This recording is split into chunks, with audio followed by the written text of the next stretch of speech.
একজন ভিখারি দ্রুত টাকা চায়, আর একজন দিনমজুরি একদিনের বেশি অপেক্ষা করতে পারে না, একদিনের মধ্যেই তার পরিশ্রমে চায়। আর একজন চাকরিজীবী 1 মাসের বেশি অপেক্ষা করতে পারে না, 1 মাসের মধ্যে তার বেতনের চাকরির টাকা চাই চাই।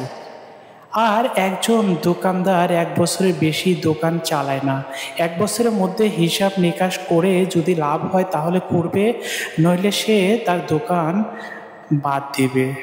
তার পরিকল্পনা এটাই। আর একজন প্রকৃতি বিজনেসম্যান, সে কখনো বিজনেসের পরিবর্তন করার চিন্তা করে না। 2 বছর পর হিসাব করে, 5 বছর এবং 10 বছর এবং 30 বছর, এমনকি সে 100 বছরের পরিকল্পনা করে। শুধু সে নয়, তার 14 জেনারেশন যেন এখান থেকে বসে থেকে খেতে পারে, এরকম পরিকল্পনা সে করে। আজ শুধু তারাই মাল্টিবিলিয়নার হয়েছে। উদাহরণ, আপনার সমাজের বিত্তশালীদের আপনি দিকে তাকালে আপনি বুঝতে পারবেন। যেমন এই যে বলেন স্কয়ার কোম্পানির মালিক স্যামসাম চৌধুরী। হ্যাঁ, একসময় তিনি কাশের সিরাপ বানাতো এবং মাথায় করে নিয়ে দোকানে দোকানে বিক্রি করত।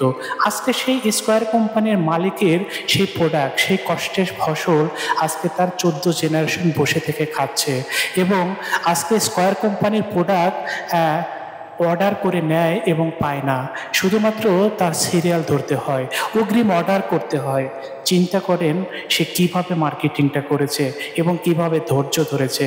যেমন আপনি সবাই চেনেন বিল গেটস। হ্যাঁ, সফটওয়্যার কোম্পানি তৈরি করেছে, একটা জায়গায় সে করেছে। আপনি জানেন ইলন মাস্ক, তিনি গাড়ি নির্মাতা কোম্পানি এবং কয়েনের প্রচুর টাকা ইনভেস্ট করে আসতে সাকসেস সফল ব্যক্তি।